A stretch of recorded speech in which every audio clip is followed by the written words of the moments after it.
मकर संक्रांति गाँ ठारू सहर सबुठी उत्सव मुखर। तेबे सोरडा ब्लॉक अंतर्गत गोछा पंचायत रजनीगंधा पर्वत निकट रे थिबा अलेख महिमा आश्रम सोरडा विधायक नीलमणि बिशोई निज कर्मी को सांगरे नहीं मकर उत्सव पालन करछंती। तेबे 5 किलोमीटर जंगल रास्ता रे चली चली गोटे नदी पार होई सेठारे पहुंचीथिले विधायक और कर्मी माने और समस्त कर्मी और साधुसंतक सह मिसी पूजापाठ करने सह प्रसाद सेवन करथिले। एही कार्यक्रम रे 63 नंबर जिला परिषद समरेंद्र कुमार साहू, गोछा सरपंच त्रिलोचन साहू, पूर्वतन सरपंच शिवदिगाल और समस्त कर्मी ए उत्सव रे सामिल थिले। तेबे विधायक एपरी कार्य को अंचलवासी बेस प्रशंसा करथिले।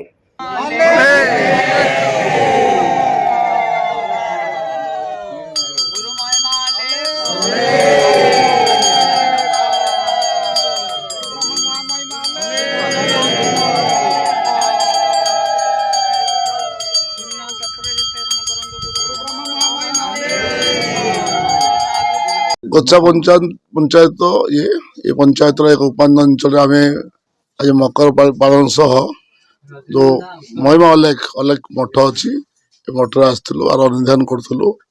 बाबा ये मिनिमम 85 ना 82 अच्छा सी जन गृहस्थी थे कौन कारण स्त्री देहांत पर से गृहस्थी छाड़ी ये बहुत वर्ष ये अच्छा जेहेतु इलेक्शन पूर्व मत किए भी जन कही केत सुजोग पाई नी बाबा दर्शन कर दर्शन सह मकर पालियार मजा ये मिलला।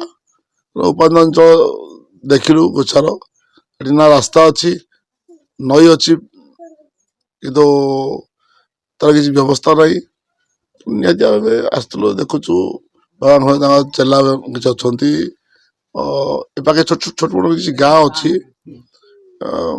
जोटा कि 2-4 मुझे से गाँ देखनी खाली तो कहला होनी आम सब बुलीचु आम जाना दरकार ये जिला परिषद महोदय आम सहित सरपंच महोदय अच्छा एक्स सरपंच महोदय अच्छा समस्त अच्छा सहित। ब्यूरो रिपोर्ट तीर्थक्षेत्र लाइव।